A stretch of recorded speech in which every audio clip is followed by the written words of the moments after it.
In the name of the Father, and of the Son, and of the Holy Ghost. Amen.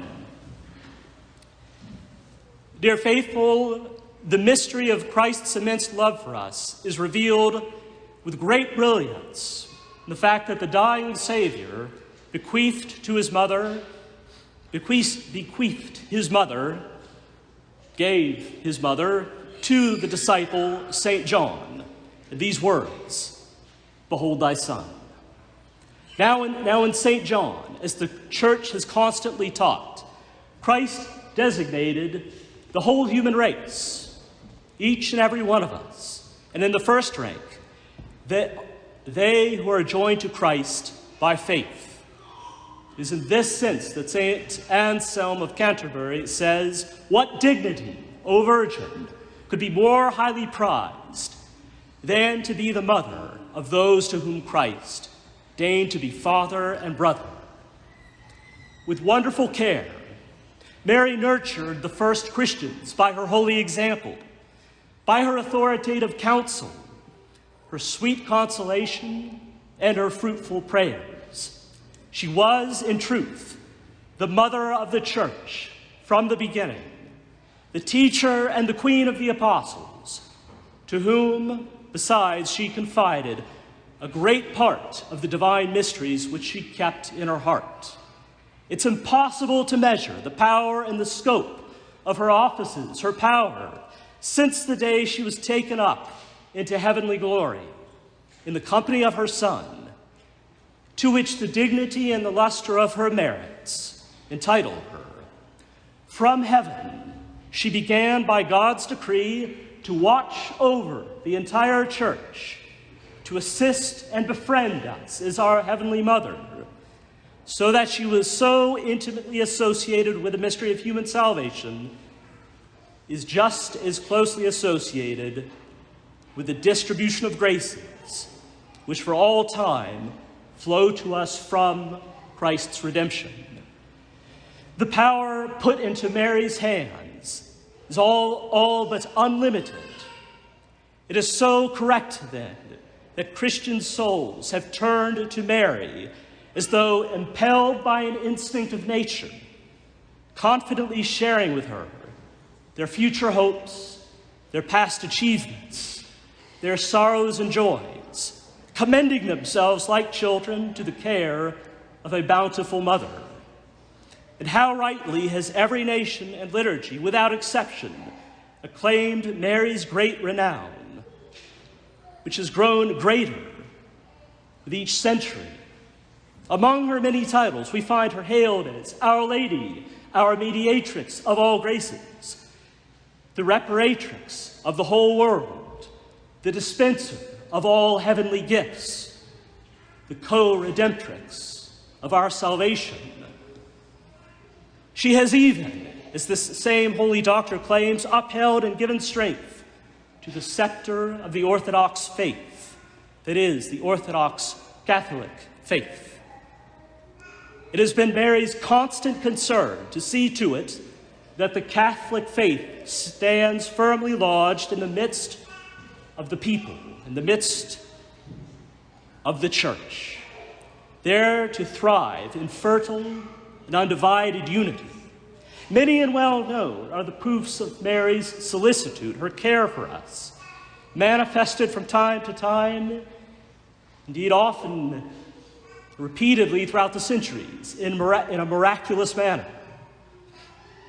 In the times and the places in which, to the Church's grief, the faith languished in feeble indifference, in corruption, in lethargy, or when it was tormented by the plague of heresy, our great and gracious Lady, in her kindness, has always been ready to come to our aid and comfort.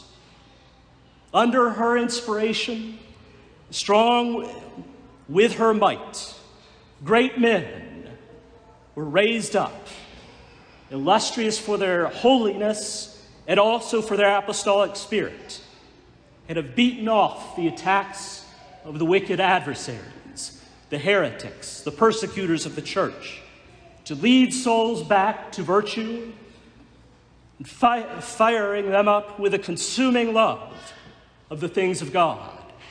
And one such man, an Marian himself, was that saint to whom Our Lady confided originally the propagation of the Holy Rosary, Saint Dominic de Guzman. Putting all of his trust in Our Lady's Rosary, Saint Dominic set himself fearlessly to the accomplishment of both of these tasks with happy results. The fathers and the doctors of the Church have spent their lives in defense and explanation of the Catholic faith, and they all had this in common. They reserved the highest praises for the Virgin Mother of God, for from her, this seat of divine wisdom, as they themselves gratefully tell us, a strong current of the most sublime wisdom has wonderfully informed their writings. They were quick to acknowledge that it was not by themselves, but by her, by Mary, that these evil errors, these heresies, have been overcome throughout the centuries. Princes, as well as popes, the guardians and the defenders of the faith, princes by waging holy wars, the popes by solemn decrees, all of these have issued and have not hesitated to call upon the name of the Mother of God, the holy name of Mary. And she has always been found powerful and propitious in granting our requests. So it is that the Church and the fathers of the Church have given expression to our joy in Mary in words whose beauty equals their truth. Hail, voice of the apostles, forever eloquent, solid foundation of the faith, unshakable prop of the Church. The singular part which the Blessed Virgin Mary has most admirably played and still plays in the progress, in the battles, in the triumphs of the Catholic Church, makes it evident what God has planned for her to do.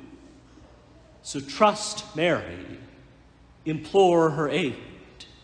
She is given to us to ensure our victory over the prince of this world and over his lies. That the one profession of faith may unite the minds of Christian nations in peace and harmony, that the one and only bond of perfect Christian charity may gather their hearts within its embrace. Behold our prayerful hope. Someday, and may Mary, by her powerful help, bring this ardently desired gift into our possession. Nevertheless, let us take care not to desire or to accept a unity among the nations that should come at the expense of the truth which our Lord himself affirmed would divide sons against their fathers, daughters against their mothers, brothers against brothers. Bishop Athanasius Schneider, some of you may have seen, recently reminded us from Kazakhstan that this vague idea of a sort of supermarket of religions of the world, from which one is free to choose, that this idea is not correct, because there is only one true religion, which is the Catholic Church, founded by God himself, but commanded to all men, to all religions, to believe and accept his Son, Jesus Christ, the only Savior. Therefore, may we take up this venerable devotion with the Holy Rosary of Our Lady with the utmost vigor, a renewed vigor. For in so doing, we will find the surest means of being united to the one and only Savior of the human race, our Lord Jesus, who deigned to give himself to us only through Mary. In the name of the Father, and of the Son, and of the Holy Ghost, Amen.